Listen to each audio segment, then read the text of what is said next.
días a todos de nuevo y bienvenidos a un nuevo webinar del programa Licita Pyme desarrollado por la Junta de Extremadura a través de la Consejería de Economía, Ciencia y Agenda Digital.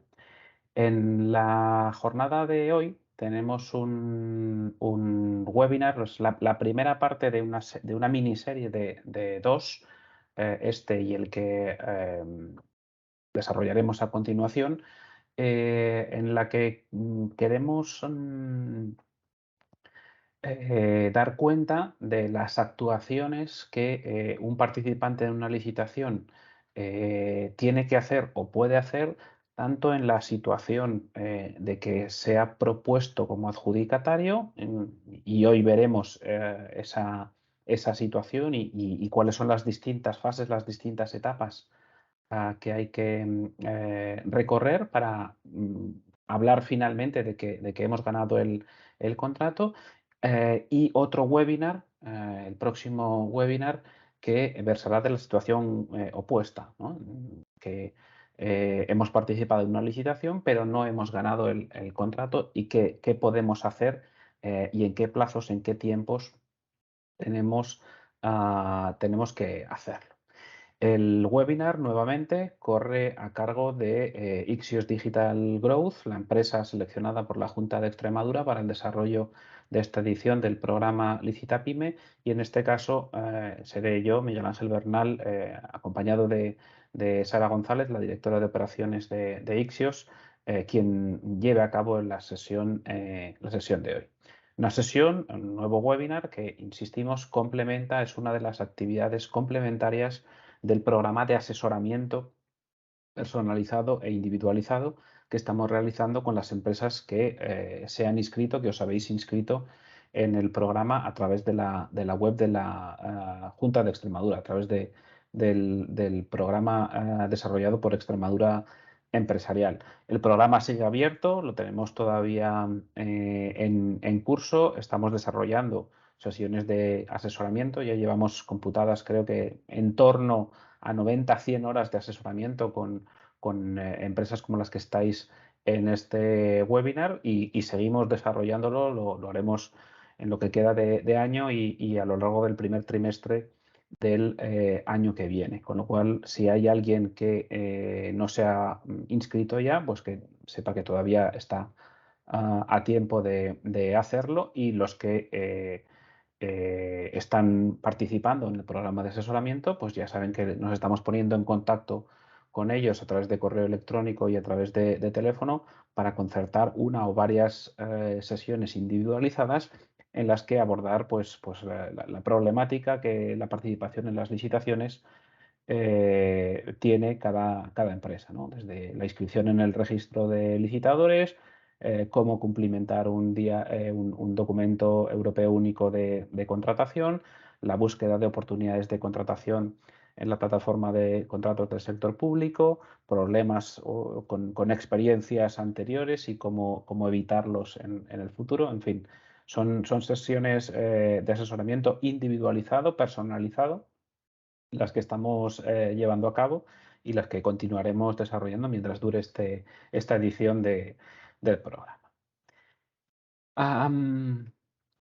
Iniciando, por tanto, el contenido de hoy, tenemos que ponernos en la situación en el punto en el que concluimos en el webinar pasado, donde mi compañera Sara González explicó cómo se presentaba una oferta. Bueno, pues hecha esa presentación de oferta, el procedimiento se pone en marcha. El órgano de contratación o los órganos que le auxilian en la tramitación del procedimiento, las mesas de contratación, realizan sus funciones, realizan la valoración de las ofertas e identifican una oferta como la mejor, lo que se llama la oferta económicamente más ventajosa, aunque esta expresión hay que tener cuidado porque, a pesar de que hace referencia a las condiciones económicas, se refiere a la totalidad de los criterios de adjudicación se han tenido en cuenta para la valoración de las ofertas, ¿de acuerdo? No solamente el criterio económico, el criterio precio, sino que, como sabemos, en el marco de una licitación puede haber criterios, aparte del precio, otros criterios cuya valoración dependa de la aplicación de una fórmula, o puede haber otros criterios cuya valoración dependa de un juicio de valor. Pues bueno, todos esos criterios los han tenido que valorar, otorgar unas puntuaciones a cada una de las ofertas presentadas y tras la suma de todas las puntuaciones se hace una prelación de las ofertas y se identifica cuáles son las mejores, ¿no? Evidentemente, el que ha presentado la mejor, la que más puntuación tiene, ese es el que va a ser en el momento inicial denominado propuesto como adjudicatario, ¿vale? Con una fórmula similar a la que veis ahí en la slide, pero la condición de propuesto como adjudicatario, primera advertencia, no quiere decir todavía que seamos adjudicatarios del contrato, ni tampoco que vayamos a ser los contratistas. ¿De acuerdo? Vamos a ver todo el procedimiento que hay que seguir desde que uno es propuesto como adjudicatario hasta que luego es adjudicatario y posteriormente firma el contrato. ¿Vale? Ya avanzo desde el principio que solamente quienes lleguen al tercer paso, a la tercera fase, a la de formalizar el contrato, a la de firmar el contrato con la administración, son los que van a poder decir que han ganado el contrato, los que son contratistas. ¿Vale? Desde que uno es propuesto como adjudicatario, luego adjudicatario y finalmente llega a firmar el contrato, pueden suceder muchas cosas, ¿vale? Y eso hace que en algunas ocasiones un propuesto como adjudicatario no acabe siendo contratista, ¿vale? Ni siquiera es automático el pase de la fase de adjudicatario a contratista, ¿de acuerdo? Porque veremos que pueden suceder algunos acontecimientos que hagan que una empresa que inicialmente ha sido propuesta como adjudicataria o incluso ha sido designada como adjudicataria, finalmente no es contratista por algunos sucesos, ¿de acuerdo? En lo que nos vamos a centrar en primer lugar es en ver cómo pasamos de ser propuesto como adjudicatario, es decir, después de la valoración de las ofertas, porque la nuestra ha alcanzado la mayor de las puntuaciones, cómo nos convertimos de propuestos en realmente adjudicatarios, ¿vale? Y luego veremos qué pasos hay que dar para pasar de ser adjudicatario a contratista. Pues como decía, la propuesta de adjudicación es una actuación que lleva a cabo la mesa de contratación, ¿vale? Ese órgano que auxilia en la valoración de las ofertas al órgano de contratación. Pues ahí en la slide tenéis una declaración en la que la mesa de contratación formula, eleva al órgano de contratación, en este caso era un contrato del Servicio Extremeño de Salud, pues la propuesta de adjudicación a favor de una empresa identificada por su CIF y el importe del contrato, ¿vale? Para convertirse en adjudicatario hay que fundamentalmente presentar una serie de documentación, ¿vale? Acreditando una serie de circunstancias, las que vamos a ver a continuación, para que sea el órgano de contratación y ya no la mesa el que haga una resolución, adopte un acuerdo de adjudicación del contrato a favor de esa empresa. ¿Vale? Esto es, por tanto, el momento en que se propone la adjudicación a favor de una determinada empresa y comienza la fase de acreditación documental del cumplimiento de una serie de requisitos, ¿vale? Fundamentalmente, requisitos de naturaleza administrativa. ¿Mm? Hay que tener en cuenta que a la hora de presentar una oferta, nos explicaba en la sesión, el webinar anterior, mi compañera Sara, que había un sobre inicial en el que se presentaba una serie de documentación administrativa. Y recuerdo que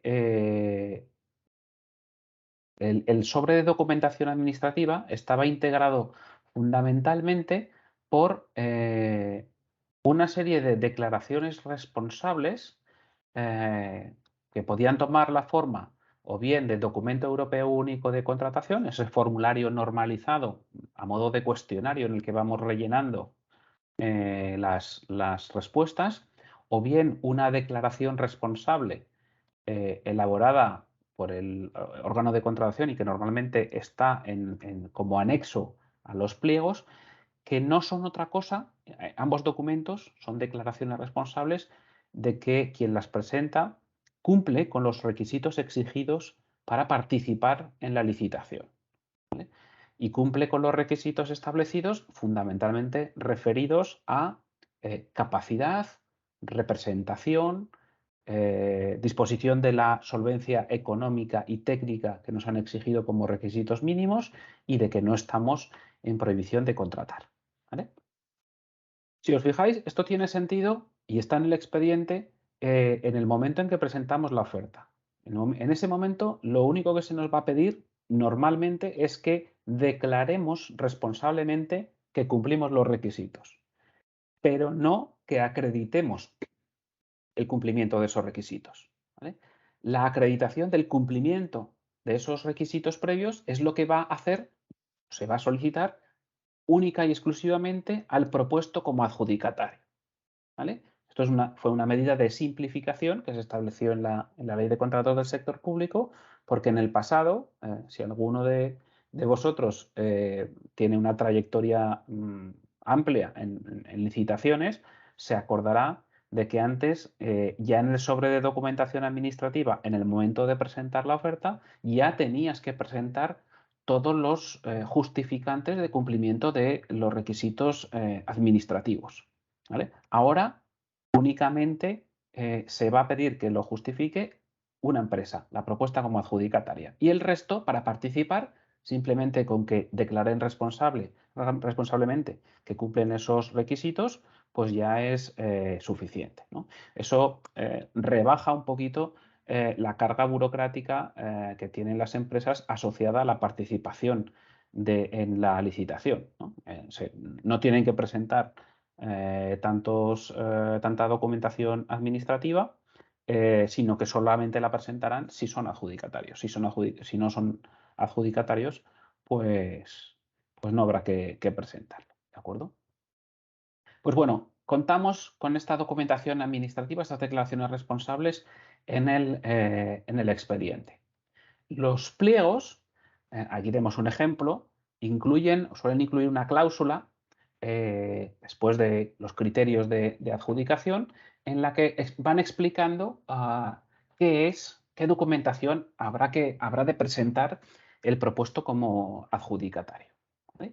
Pues en este caso, después de identificar la mejor oferta, pues la mesa de contratación requiere al propuesto como adjudicatario utilizando una comunicación electrónica a través de la plataforma de contratos del sector público, a la que, como luego veremos, habrá que responder igualmente aportando documentación a través de la plataforma de contratos del sector público, otorgando un determinado plazo, ¿vale? Normalmente el que está fijado en la ley de contratos es un plazo máximo de 7 días hábiles para que presente una serie de documentación.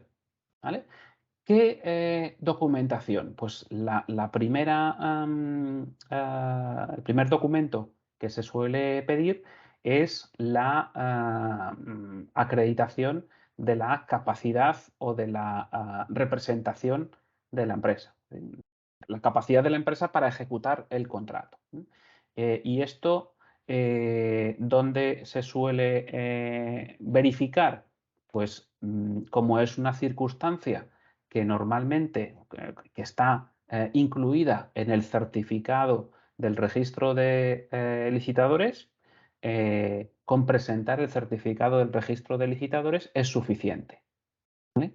Por eso insistimos en que una vez que llegamos a esta fase, el estar inscrito en el registro de licitadores, como lo estáis haciendo muchas de las empresas que participáis en el programa, os libera, llegados a este punto, de tener que presentar, pues, por ejemplo, la escritura de constitución de la sociedad en la que figura el objeto social y que determina la capacidad de vuestra empresa para realizar según qué cosas, o también está inscrito en el rol F los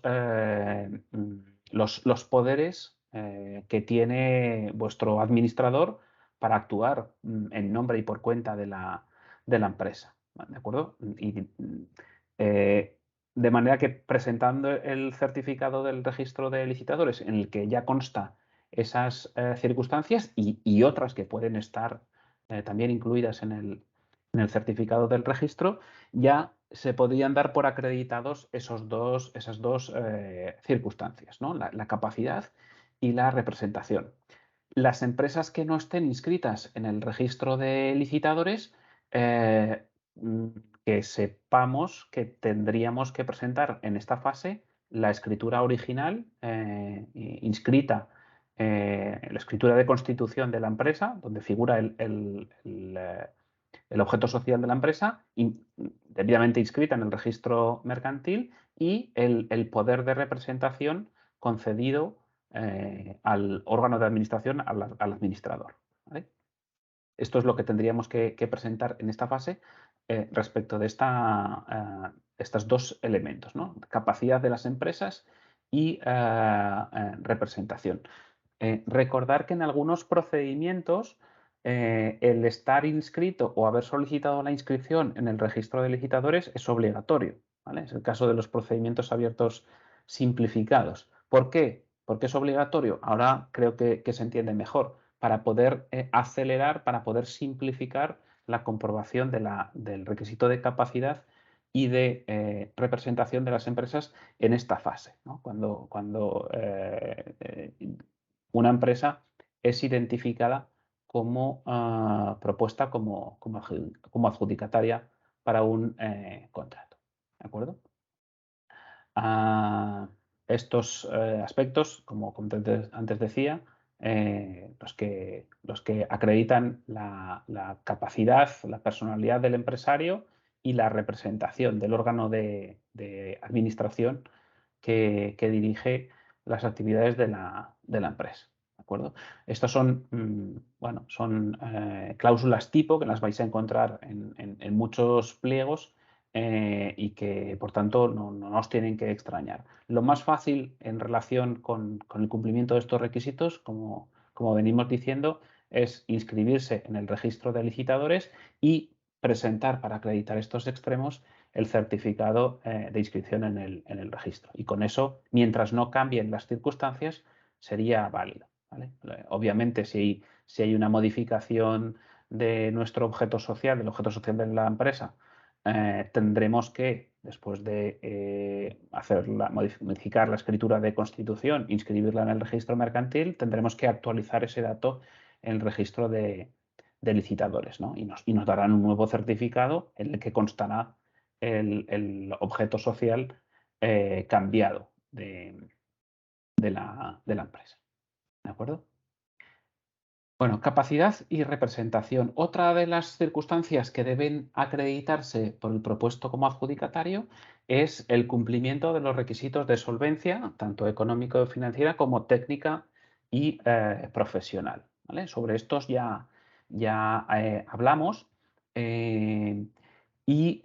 Recuerdo que las declaraciones responsables, esas que hemos visto inicialmente, lo que hacen es expresar que los licitadores cumplen con los requisitos establecidos, ¿no? Recordad que estos requisitos no son los que dan puntos, no son los criterios de adjudicación, sino que son los criterios mínimos que se deben cumplir, ¿vale? En cuanto a la solvencia económica y financiera, pues aquí teníamos un ejemplo. En esta licitación se exigía un volumen anual de negocios en alguno de los 3 últimos ejercicios igual o superior a 47.700 euros. ¿Vale? Con lo cual, si en la declaración responsable marcamos que sí que lo cumplíamos, ahora sería el momento de acreditar que en el pasado hemos tenido ese volumen de negocio en alguno de los ejercicios. ¿Vale? ¿Cómo se acredita esto? Pues tenemos que enviar al órgano de contratación en las cuentas anuales aprobadas y depositadas en el registro mercantil. ¿Vale? Todas las empresas allá dentro de los 6 primeros meses del ejercicio siguientes tienen que convocar a la Junta General de accionistas, en el caso de sociedades anónimas, o de titulares de participaciones en el caso de sociedades limitadas, para aprobar las cuentas, y luego tienen un mes adicional para, en su caso, depositar esas cuentas ante el registro mercantil, ¿no? Pues bueno, esos certificados de depósito son los que nos van a servir al año siguiente para garantizar o para acreditar nuestra solvencia económica en lo que se refiere a este criterio, ¿no? El volumen anual de negocios. Y es lo que tendríamos que presentar en estos momentos para acreditar que tenemos esa solvencia económica y financiera. Tenemos lógicamente, esto parte del hecho de que hemos declarado, bien en el DEUC o bien en la declaración responsable, que cumplíamos esta cifra de negocio. Si hubiéramos declarado que no cumplíamos, pues lógicamente probablemente no nos hubieran admitido en la licitación. ¿Vale? Eso es lo que tendrían que haber hecho. Recordar, teníamos una videopíldora que versa sobre qué ocurre cuando vemos un pliego y comprobamos que no cumplimos estos requisitos mínimos, ¿vale? Y explicábamos distintos mecanismos que podemos utilizar para poder llegar a cumplir ese requisito, ¿no? Pues desde el ir en una unión temporal de empresas, o utilizar el mecanismo de la acreditación de la solvencia propia recurriendo a capacidades de otras empresas, ¿no?, que están previstas en la ley para facilitar el cumplimiento de estos requisitos. Eso por lo que se refiere a la parte de solvencia económica. Para la parte de solvencia técnica y profesional, ahí veíamos también que en el ejemplo que estamos utilizando se pedía una relación de los principales suministros realizados similares a lo que son el objeto del contrato en los últimos 3 años, ¿no? Pues habría que presentar un listado de cuáles han sido esos suministros. Importante, en algunos casos se incluyen condicionantes económicos, ¿vale? Que no tienen que ver con la parte de solvencia económica. Aquí lo que se pide es que el conjunto de suministros realizados alcancen un determinado importe económico, en este caso al menos el 70% del valor estimado del contrato, en este caso 33.390 euros.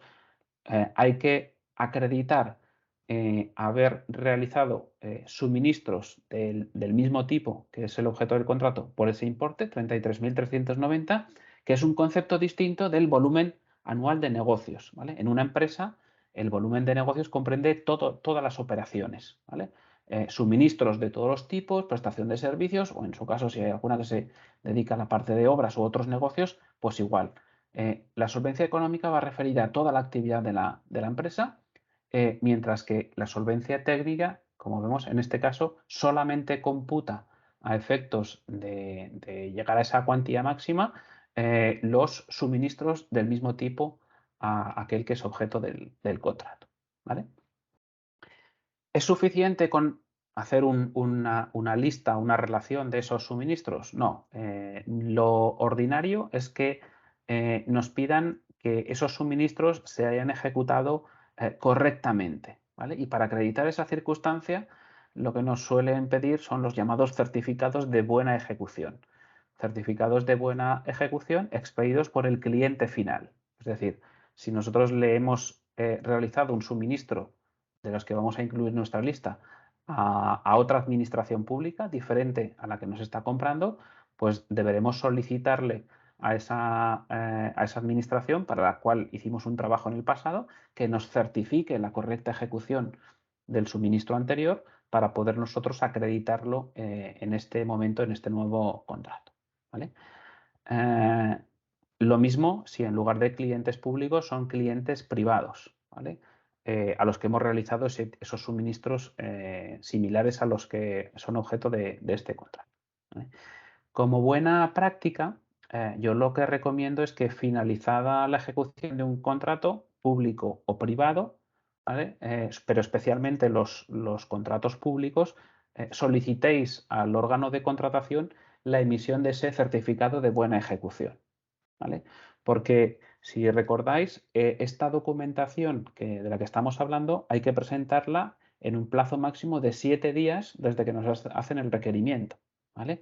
Lo ideal sería que tuviéramos ya con antelación toda la documentación por si resultamos adjudicatarios, porque si no, si empezamos a preparar toda esta documentación cuando recibimos la notificación de adjudicación, pues es posible que la emisión de esos certificados de buena ejecución, sobre todo en el caso de administraciones públicas, pues se retrasen o sean difíciles de conseguir.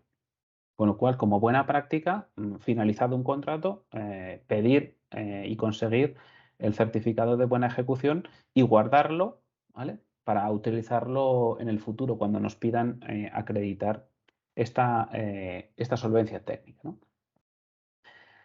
En algunos casos también nos pueden pedir, sobre todo esto es bastante frecuente en el caso de contratos de suministros, nos pueden pedir que presentemos descripciones, fotografías o muestras, sobre todo en el caso de contratos de suministro, como digo, de los elementos que se van a suministrar. ¿Vale? Pues bueno, es en ese momento y en el mismo plazo que en el resto de documentación cuando tenemos que hacer llegar esas muestras al órgano de contratación. ¿Vale? Y aquí hay que tener cuidado porque cuando nos piden esas muestras, lo conveniente es tenerlas preparadas por anticipado. ¿Vale? Hemos tenido ahora un cliente que ha participado en un contrato de suministro con más de 650 referencias, más de 650 productos a suministrar y le han pedido la muestra de cada uno de ellos y le han dado, pues eso, un plazo de 7 días. Conseguir todos los productos, una unidad de esos productos para presentarlo en la licitación, pues a veces en función del volumen, del número de artículos o de productos a suministrar, puede ser complicado, con lo cual lo mejor es tenerlos preparados como los certificados de buena ejecución, tener preparadas las muestras por si acaso, o por lo menos la mayor parte de ellas, por si acaso resultamos adjudicatarios y nos piden que presentemos toda esa documentación. ¿De acuerdo? Eso como buena práctica para preparar una licitación. ¿Qué más cosas nos van a pedir en ese requerimiento cuando somos identificados como adjudicatarios, como propuestos como adjudicatarios? Pues si la ejecución del contrato requiere de una habilitación empresarial o profesional específica, en el caso que tenemos como ejemplo, pues no lo requería, pero si lo requiriese, si fuese, por ejemplo, un contrato de servicios relacionado con el mantenimiento de instalaciones de aire acondicionado, tenéis que saber que eso es una profesión que requiere de una autorización administrativa para su desarrollo. ¿Vale? Hay que presentar una serie de documentación y cumplir unos requisitos acreditados ante la correspondiente delegación de industria de la comunidad autónoma para habilitar, para que un profesional se habilite para la prestación de ese tipo de servicios, ¿no? Pues si ese fuera el caso de nuestro contrato, lógicamente nos pedirían una copia, tendríamos que presentar una copia de nuestra autorización administrativa por la cual se nos habilita profesionalmente para el ejercicio de esa actividad. ¿De acuerdo? Y habría que añadirla pues a todos estos requisitos, a todos estos documentos que de los que estamos hablando. Lo mismo en el caso de que el pliego nos exigiera el adscribir a la ejecución del contrato algunos medios personales o algunos medios materiales. ¿Vale? Si el contrato nos solicitaba adscribir a la ejecución del contrato pues un ingeniero con más de 10 años de experiencia, con titulación no sé cuál, ¿vale? Habría en este momento que presentar la relación nominal de personas con sus titulaciones, adjuntar copia de los títulos, etcétera, etcétera, para poder ser adjudicatario del contrato. ¿Vale? Y además, en aquellos casos en los que no es infrecuente, ¿no? Que como criterio de adjudicación nos han valorado, por ejemplo, la experiencia de uno de los trabajadores que va a estar durante la ejecución del contrato, ¿vale? Y nosotros hemos dicho, tenemos una persona que cumple ese requisito, por el cual con esta experiencia vamos a ganar tantos puntos y es esta persona y la identificamos, ¿vale? Si hemos hecho eso en fase de valoración de ofertas, no podemos ahora, en el momento de justificar el cumplimiento de esos requisitos, cambiar a la persona, ¿vale? Porque estaríamos cambiando nuestra oferta.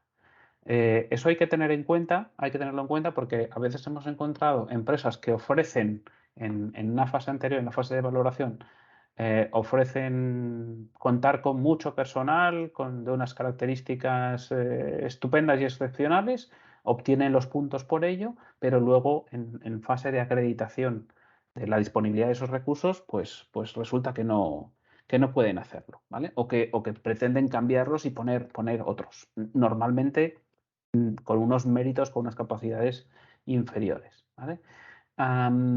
Es importante tener en cuenta, lo advierto ya e insistiré un poquito más adelante, que si no cumplimos con toda la documentación que tenemos que presentar, que estamos viendo, la consecuencia será que no seremos adjudicatarios del contrato. ¿Vale? Habremos sido propuestos, pero si no cumplimos con todas las obligaciones documentales que estamos viendo, no vamos a poder ser designados como adjudicatarios del contrato. ¿Vale?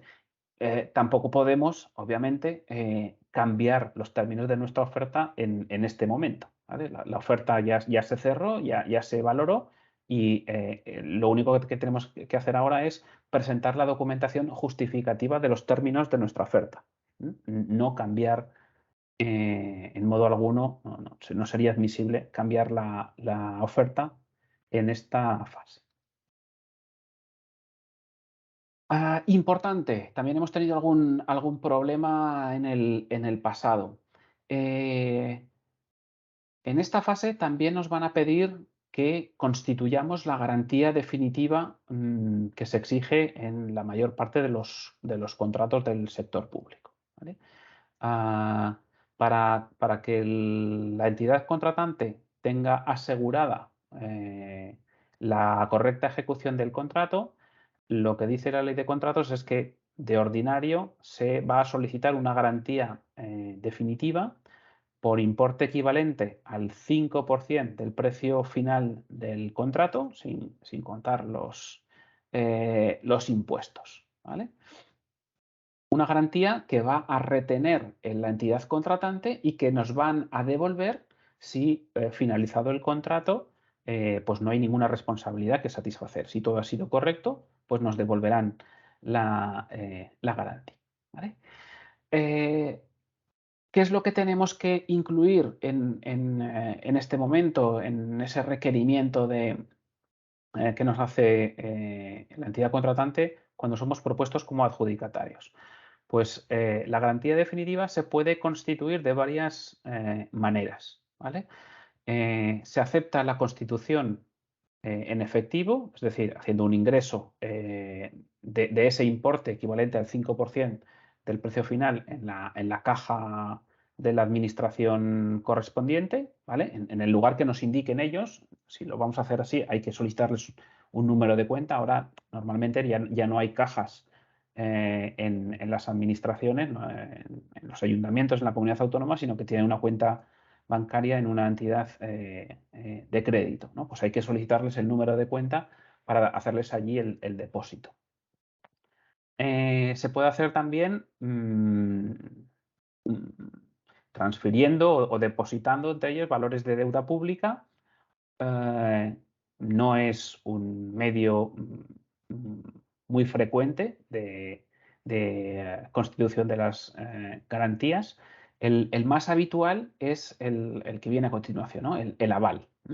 Nosotros vamos a nuestra entidad de crédito o a otra entidad de crédito y le solicitamos que nos avale ante la entidad contratante hasta el límite económico que constituye ese 5% del precio del contrato. ¿Vale?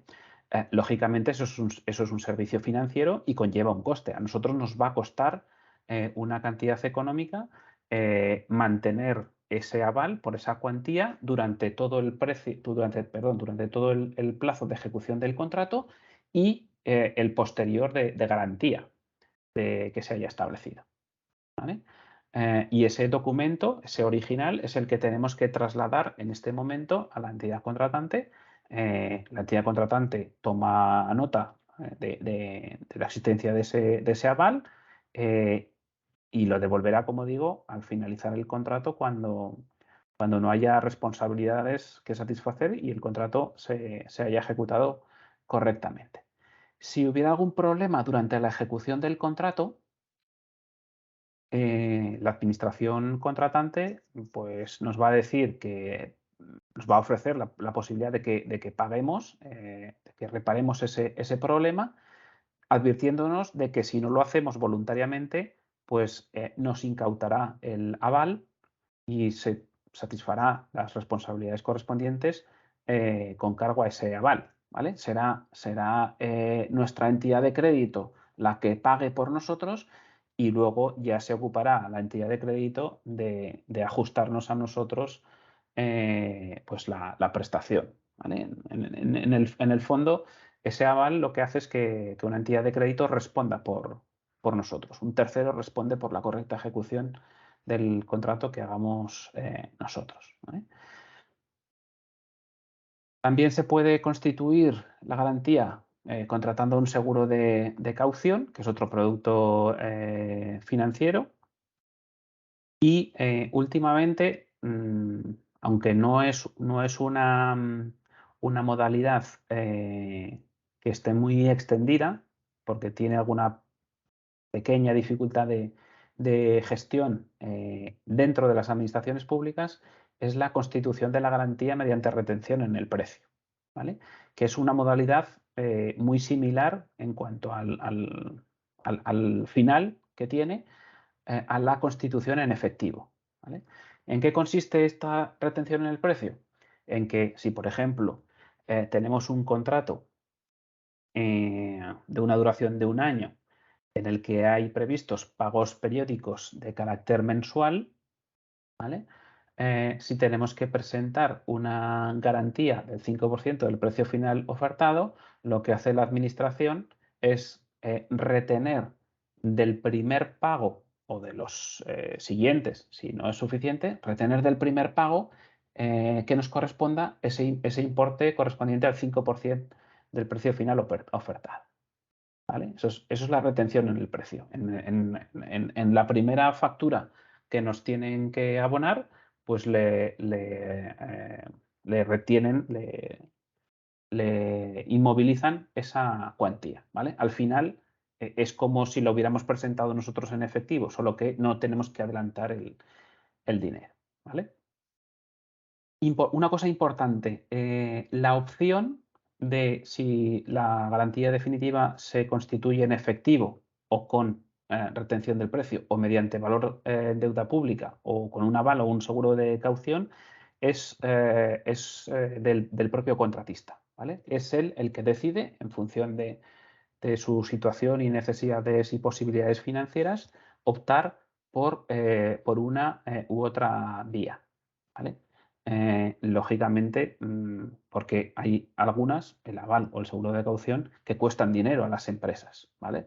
Entonces, si una empresa a la hora de hacer su oferta ya cuenta con que para presentar la garantía tiene que presentar un aval, tiene que tener en cuenta como un coste asociado a su oferta el importe de lo que representa la obtención del aval o la suscripción del seguro de caución, ¿vale? Ese es un coste interno que luego hay que repercutir a nuestro cliente, ¿vale? Lógicamente, eso va a hacer que si tenemos muchos costes, nuestra oferta sea más cara que la de la competencia, ¿vale?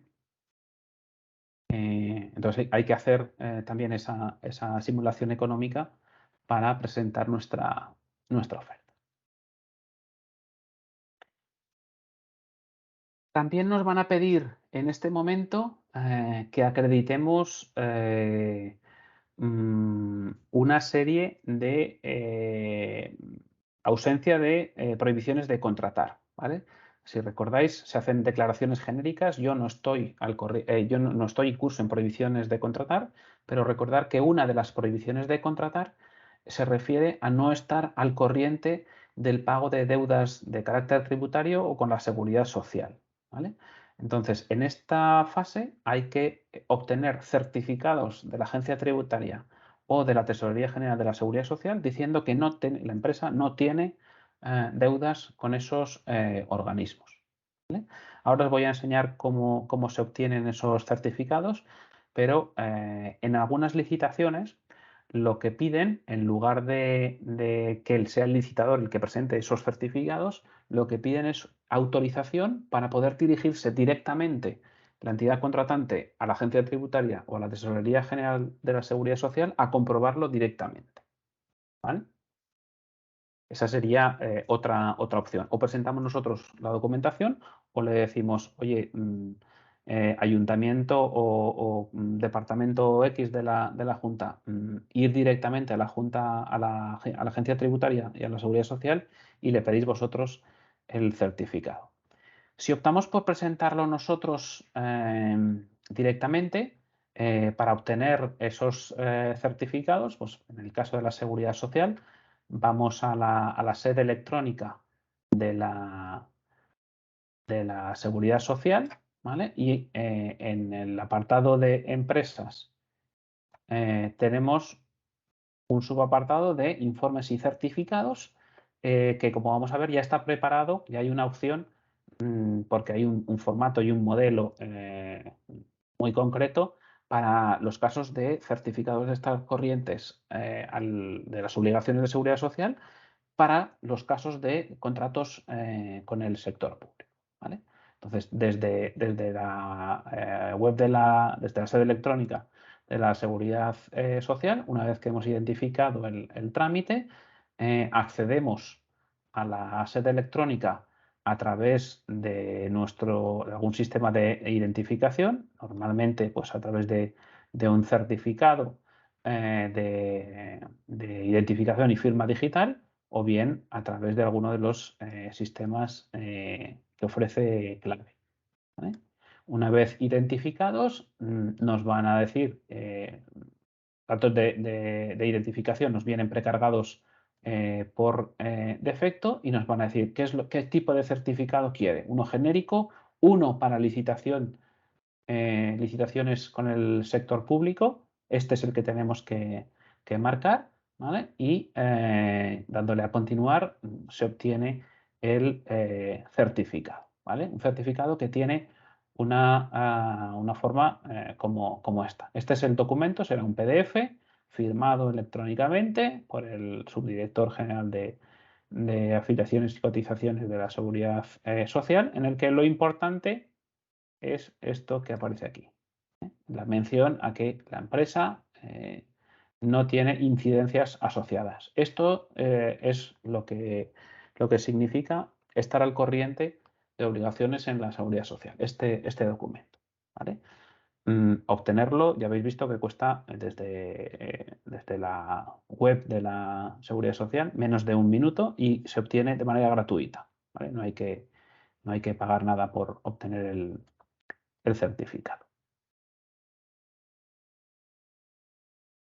En el caso de los certificados de estar al corriente de deudas con la agencia tributaria, pues lo mismo, hay que ir a la web de la agencia tributaria, en el apartado de gestiones, identificar el relativo a certificados, de estar al corriente de obligaciones tributarias y una vez que tenemos identificado el procedimiento, pues nada, iniciar el mismo, hacer una solicitud.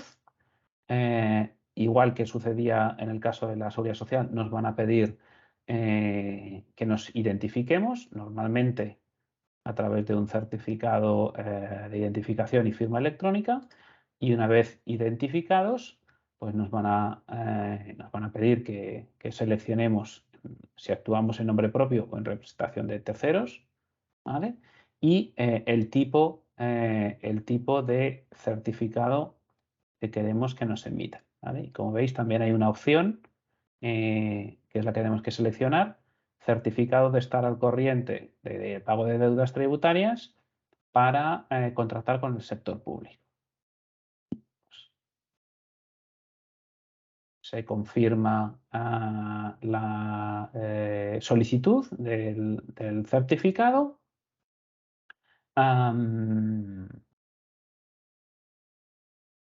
Muestra el conforme, firmar y enviar, y al final se obtiene, como hemos visto de manera muy similar a lo que hemos visto antes, un documento PDF firmado electrónicamente en el que se declara específicamente que la empresa se encuentra al corriente de sus obligaciones tributarias.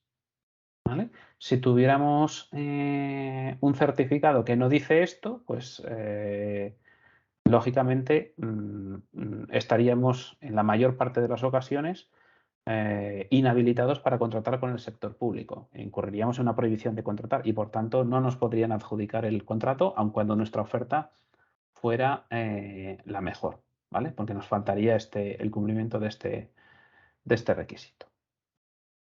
¿De acuerdo? Pues bueno, tanto el certificado de la Seguridad Social como este certificado de la Agencia Tributaria son otros dos documentos que tenemos que presentar en ese trámite cuando somos propuestos como adjudicatarios para poder llegar, nos vamos aproximando a ser identificados como adjudicatarios del contrato.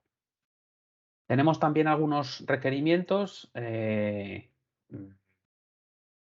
relativos al cumplimiento de normativa de carácter social.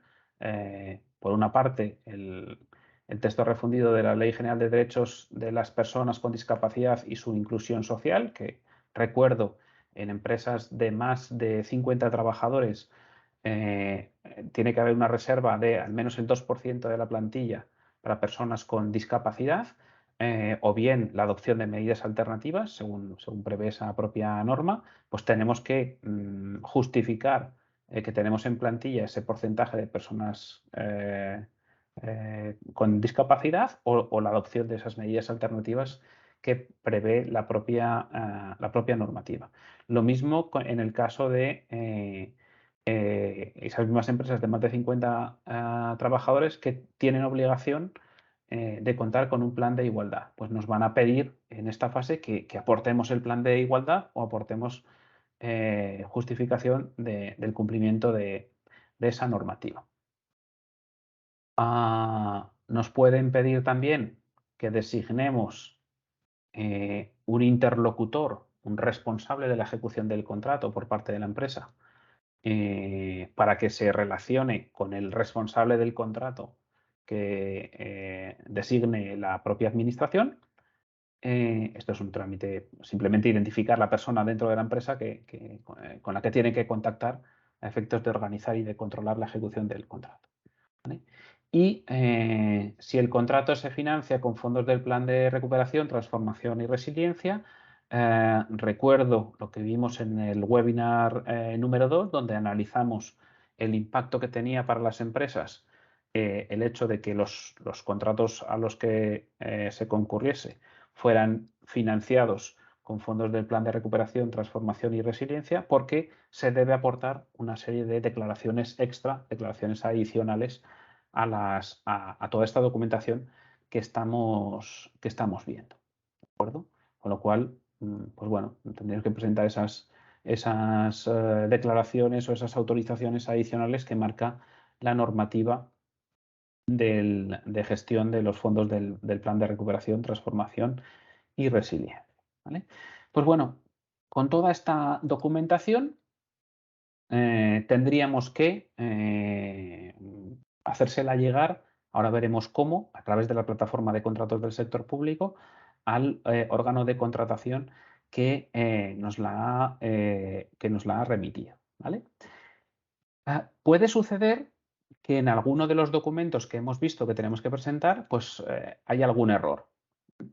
Si es así, una vez que lo reciba el órgano de contratación, nos lo hará saber y nos dará un plazo de 3 días hábiles para, en su caso, subsanar o completar la documentación. ¿Vale? Completar la documentación, por ejemplo, que nos hemos olvidado de incluir el certificado de estar al corriente de deudas de la Seguridad Social. ¿Vale? Pues bueno, nos darán estos 3 días hábiles para aportar el certificado. Si hay algún documento que no es correcto, pues nos darán lo mismo, este plazo de subsanación. ¿Vale? Consecuencia de no cumplimentar adecuadamente el requerimiento, de no presentar toda la documentación que nos han solicitado, pues la ley de contratos establece, y los pliegos suelen recordarlo, que si tú has sido propuesto como adjudicatario, te han pedido que presentes una documentación y no lo haces, te dan el plazo de subsanación y sigues sin presentarla, el efecto que tiene eso es que entienden que retiras tu oferta, y la retirada de esa oferta suele llevar aparejada una penalización económica. ¿Vale? Te liquidarán el importe del 3% del presupuesto de licitación. ¿Vale? Y te lo exigirán como penalidad. ¿Vale? Con lo cual, cuidado con no cumplimentar adecuadamente los requerimientos de documentación que formula, que realiza el órgano de contratación, porque tienen estas consecuencias. ¿Vale? En alguna ocasión, recuerdo que asesorando a una administración pública tuvimos un caso en el que un propuesto como adjudicatario pues presentó toda la documentación necesaria para resultar adjudicatario, salvo la garantía, ¿vale? Salvo el aval de la garantía definitiva. ¿Vale? Esa circunstancia, ¿vale? Y esto lo pongo en relación con lo que decía al inicio del webinar, y los distintos pasos que hay que dar para decir finalmente que hemos ganado un contrato. ¿Vale? Propuesto como adjudicatario, adjudicatario y firma del contrato. Estamos en el primer paso, pasar de propuesto a adjudicatario. Si no presentamos la garantía, no podemos ser adjudicatarios. ¿Vale? Y además nos arriesgamos, como vemos, a esa penalidad. Es cierto que en este momento los propuestos como adjudicatarios, obteniendo, en este caso, si lo que solicitan es un aval, empiezan a incurrir en gastos, ¿vale? Cuando todavía no han ganado el contrato. Esto es una realidad, ¿vale? Pero es un poco la pescadilla que se muerde la cola. Si no presentas el aval, no vas a ser adjudicatario, ¿vale? Con lo cual, esto hay que tenerlo en cuenta. Lo digo porque alguna empresa piensa que la constitución del aval solamente procede una vez que has firmado el contrato. No, no, es un trámite mucho anterior, como estamos viendo. ¿Vale? Y el incumplimiento de este trámite pues determina que no podamos ser designados como adjudicatarios. Bueno, cuando tenemos toda la documentación, ¿cómo se la hacemos llegar a la administración? Pues el requerimiento para presentar la documentación normalmente nos llega a través de una comunicación que realiza el órgano de contratación a través de la plataforma de contratos del sector público, ¿vale? En otras ocasiones, pues lo que utilizan son las vías de comunicación asociadas a la sede electrónica de cada organización, ¿vale? Pues sea por una vía o por otra, nos llegará la comunicación, el requerimiento, oiga, dispone usted de 7 días para presentar toda esta documentación, ¿vale? Y nos lo tiene que hacer llegar, pues, a través de la plataforma de contrato del sector público o a través de otra, a través de la sede electrónica de la entidad, como nos indique, ¿vale? Pues en ese caso tenemos que ir a la plataforma de contratos del sector público, al apartado de mis comunicaciones, identificarnos como usuario registrado y acceder a la comunicación. Para responder a esa comunicación, pues el procedimiento es muy similar al que nos explicó Sara el otro día para presentar ofertas, ¿vale? Tenemos que descargar de nuevo el aplicativo, el que se abre con el aplicativo Java, y una vez abiertos, si recordáis, esta pantalla era muy similar a la de presentar oferta. Para responder a una comunicación hay que darle a la opción crear nueva oferta, solicitud de participación barra subsanación, ¿vale? Y se nos habilitará, el otro día veíamos las opciones de presentación de ofertas, ¿vale? Y en este caso se nos habilitará una nueva pestaña para responder a una aclaración o para presentar documentación eh, al propuesto como adjudicatario, ¿vale? Una vez rellenada, habrá que firmarla, igual que había que firmar los contenidos de los sobres, y finalmente enviar esa documentación. ¿De acuerdo? Una vez que hemos hecho eso, hemos enviado la documentación al órgano de contratación. Allí la revisan, comprueban que esto está correcta. Si hay alguna cosa que no es correcta y es necesario subsanar, pues como hemos visto antes, nos darían un plazo de 3 días para subsanación de la documentación. Y si todo es correcto, el órgano de contratación dictaría un acuerdo, una resolución en la que dispondría la adjudicación del contrato, ¿vale? Si toda la documentación que hemos presentado está correcta, pues se publicaría la adjudicación, la resolución de adjudicación, que en este caso pues, sería, ahí tenéis 3 capturas de distintos contenidos de esa resolución de adjudicación, del contrato que estamos siguiendo como referencia, donde el órgano de contratación adjudica el contrato, ordena la formalización del contrato, ahora iremos al trámite de formalización, y 2 cosas importantes. Este acuerdo de adjudicación se va a publicar, esto es un documento público, se va a publicar en la plataforma de contratos del sector público. Y en segundo lugar, es un acto que va a ser susceptible de recurso a través de los distintos recursos administrativos que veremos, y que en contratación tienen alguna especialidad. Tenemos un recurso especial, ¿vale? Por eso es posible, como antes decía, que alguien que ha sido propuesto inicialmente como adjudicatario, que después es nombrado adjudicatario, pero que, por ejemplo, por la interposición de un recurso, no acabe siendo contratista de la administración, ¿vale?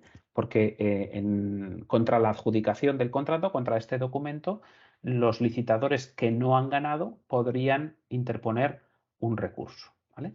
Sobre los tipos de recurso que se pueden poner, los plazos para ello y algunas vicisitudes, versará en parte el próximo webinar, ¿vale? Esos contenidos los hemos localizado en el webinar dedicado a ha acabado una licitación, no soy adjudicatario, ¿qué es lo que puedo hacer? ¿Vale? Pues si resulta que nosotros no hemos ganado, pero conocemos que al que le han adjudicado el contrato pues no cumple los requisitos porque sabemos que tiene deudas con la Seguridad Social o que su solución no cumple con el pliego de prescripciones técnicas, podremos poner un recurso en los plazos y de los tipos que os enseñaré en el próximo webinar, con el objeto de evitar que alguien que es adjudicatario se convierta en contratista después de la formalización del contrato. ¿De acuerdo?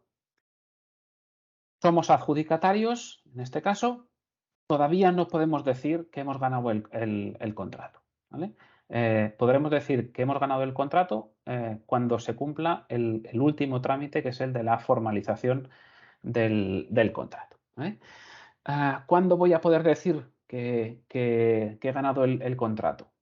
Pues como digo, la adjudicación es susceptible de recurso y por tanto hasta que no transcurra un plazo o bien se resuelva el recurso si es que se interpone, no se va a poder proceder a la formalización del contrato. ¿Vale? Es este momento cuando firmamos el contrato, cuando el contrato se formaliza, cuando ya podemos proclamar a los cuatro vientos que hemos ganado el contrato y que somos contratistas. ¿Vale? Pero entre la adjudicación y la formalización hay un tiempo, ¿vale? Que es el que normalmente establecido en la ley, suele decir entre 5 o 10 días, o en los casos en los que es susceptible de un recurso especial que veremos en el próximo webinar, hay que esperar al menos 15 días hábiles, ¿vale? O 10 días naturales si el contrato es financiado con fondos del plan de recuperación, es una especialidad que vimos en el segundo webinar. Hay que esperar, ¿vale? Estamos todavía en una situación administrativa de espera en la que somos adjudicatarios, pero no somos contratistas. ¿Vale? Hasta que no firmemos, hasta que no formalicemos el contrato. ¿Vale? Esa formalización del contrato, esa firma del contrato, pasado ese plazo, también vamos a ver que se publica en la plataforma de contratos, ¿vale? A través de un anuncio muy similar, prácticamente idéntico que el de adjudicación. ¿Vale? Y después de publicarse la formalización en la plataforma es cuando vamos a poder empezar a ejecutar el contrato. ¿Vale? Cuando vamos a poder empezar a dar el servicio o empezar a realizar suministros o en su caso pues, a realizar la obra. ¿Vale? Cuidado porque los efectos jurídicos de inicio del contrato no se producen hasta que se ha formalizado el contrato. Todo lo que hagamos anteriormente es por nuestra cuenta y riesgo, ¿vale? Porque antes de la formalización no somos contratistas. Entonces, si empezamos a servir pedidos o hacer determinadas inversiones o gastos pensando en que vamos a ser finalmente contratistas, pero en ese plazo de espera entre la adjudicación y la formalización, pues se interpone un recurso y el recurrente gana y resulta que ya no somos adjudicatarios del contrato, todas esas inversiones previas las podemos perder, ¿vale? Porque no somos contratistas, insisto, hasta el momento de la formalización del contrato. Y la ejecución del contrato, los efectos del contrato, no pueden comenzar hasta que no se haya realizado esa formalización. ¿Vale? Aquí tenéis bueno, lo que dicen los pliegos respecto a la actuación de formalización. Un ejemplo de anuncio de formalización del contrato, como antes os decía, de la plataforma de contratos del sector público. ¿Qué es lo que se anuncia? Pues se anuncia, esto ya es un documento que os puede resultar más familiar, se anuncia la firma del contrato. Contrato, reunidas las partes con estos antecedentes y estas cláusulas, pues acuerdan por la vía contractual por la realización de un servicio, de la prestación de un suministro o la realización de una obra. ¿vale? Normalmente los contratos administrativos, los contratos de las administraciones, suelen ser un documento muy sencillo, ¿vale? En el que se identifica las partes, quién firma por cada parte. Como antecedentes administrativos se suele consignar la referencia de la licitación y además todo el expediente está publicado en la plataforma de contratos del sector público. Las cláusulas suelen ser pues aspectos muy, muy mínimos y lo que se suele hacer es remitirse o incluir como anexos a los documentos que han regulado la licitación, tanto el pliego de cláusulas administrativas particulares como el pliego de prescripciones técnicas y la oferta que ha presentado el contratista. ¿Vale? Esos tres documentos, pliego de cláusulas administrativas, pliego de prescripciones técnicas y oferta del contratista, se suele decir que tienen carácter contractual. ¿Vale? Se colocan como anexos del contrato y tienen la misma naturaleza a efectos de verificar el cumplimiento o incumplimiento de los contratos. ¿De acuerdo? Y eso es lo que se firma. Con lo cual, pues que a nadie le extrañe que le pasen a firmar un contrato de 2 páginas, pero claro, lo importante no están en esas 2 páginas, sino en los anexos, en el pliego de cláusulas administrativas, de prescripciones técnicas y en la oferta. ¿Vale? Y una vez firmado y publicado la formalización del contrato, es cuando comenzaría la ejecución del contrato. ¿Vale? El contrato debe ejecutarse conforme dicen las prescripciones técnicas, conforme a lo que se haya establecido en el pliego de prescripciones. Las modificaciones de los contratos son posibles, pero están sujetas a un régimen especial muy limitado para su producción, ¿vale? Esto es así porque vía modificaciones no se puede alterar lo que fue sometido a la licitación, ¿no? Para garantizar la igualdad de trato a los licitadores. A través de una modificación del contrato no podemos comprar cosas distintas o comprarlo en condiciones diferentes que si las hubiéramos considerado desde el principio, pues a lo mejor hubiéramos tenido otras ofertas de otras empresas o las ofertas que presentaron las empresas participantes hubieran tenido términos distintos, ¿no? Entonces, para garantizar ese principio de igualdad de trato y de no discriminación a todos los licitadores, por eso se ponen estas limitaciones a las modificaciones. Respecto de las condiciones de ejecución, pues fundamentalmente los que hay que respetar son las relativas a los cumplimientos de plazos, tanto el plazo final como los plazos parciales u otras condiciones que se hayan establecido en los pliegos. ¿Vale? Básicamente porque pueden llevar asociado el incumplimiento de esas circunstancias el pago de penalidades por parte del contratista. ¿Vale? Y también durante la ejecución del contrato vamos a tener en cuenta, tenemos una videopíldora explicativa precisamente sobre esto, de cómo facturar los servicios y los trabajos al sector público conforme a los hitos temporales que se hayan establecido. ¿Vale? Y señalar que lo habitual es que los pagos se produzcan a posteriori, es decir, una vez realizada la prestación.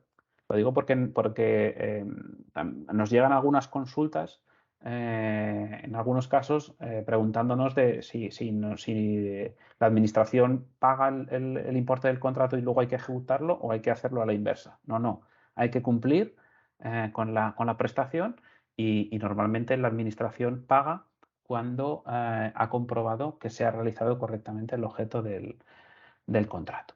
¿Vale? Es verdad que hay algunos supuestos de pagos anticipados, como sería el caso de obras, pues la posibilidad de obtener algunos pagos a cuenta para comprar material y realizar acopios, pero lo ordinario es que se pague en una o varias veces, en uno o varios hitos, una vez ejecutado el contrato. ¿Vale? Para facturar al sector público, 2 trámites que merece la pena recordar, aunque los tenéis explicados en la videopíldora. La necesidad de darse de alta como proveedor ante el órgano contable a través de las llamadas fichas de proveedor o fichas de terceros, que suelen ir acompañadas de un certificado o una declaración de vuestra entidad de crédito diciendo que corresponde a la empresa X la titularidad de la cuenta con IBAN número ES, número ¿vale? Para que la administración tenga una garantía de que los pagos realizados a una determinada cuenta pues van a la persona, a la empresa que es adjudicataria de ese contrato, ¿vale? Y recuerdo la obligación de facturación electrónica.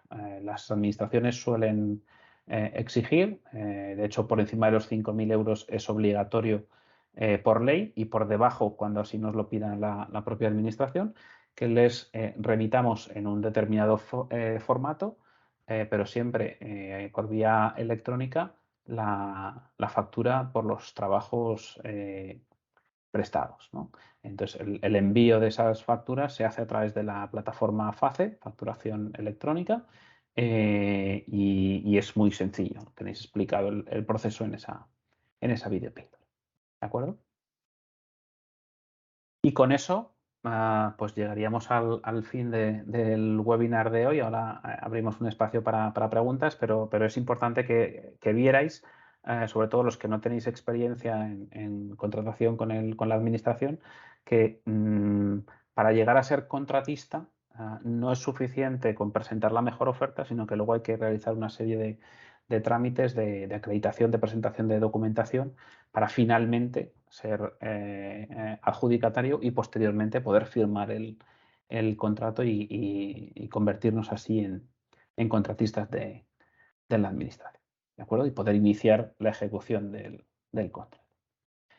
Y ahora, como viene siendo habitual, dejamos un espacio para vuestras intervenciones y quedamos a vuestra disposición. Si alguien tiene alguna cuestión que comentar a ver si le podemos ayudar, es el momento ahora.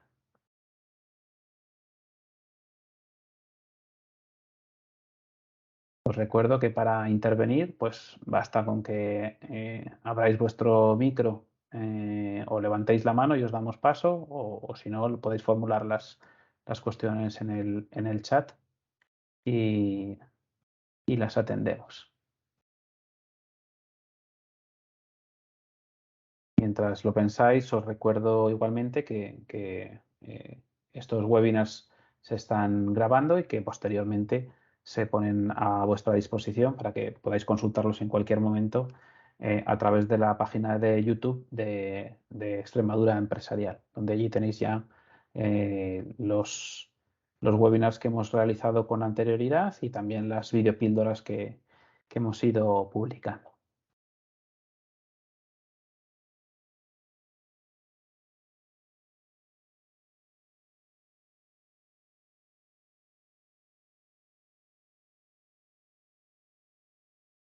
No sé si tenemos alguna duda, alguna pregunta.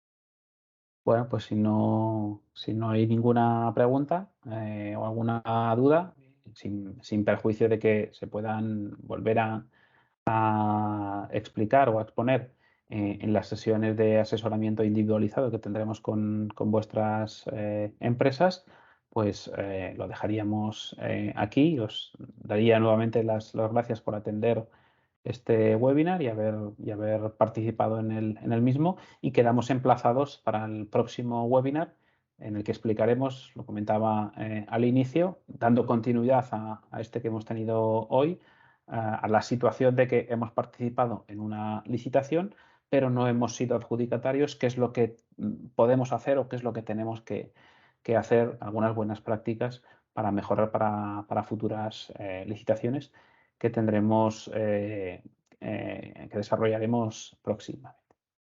Hasta ese momento, pues nada, daros las gracias, los buenos días y quedamos emplazados para ese momento. Un saludo a todos.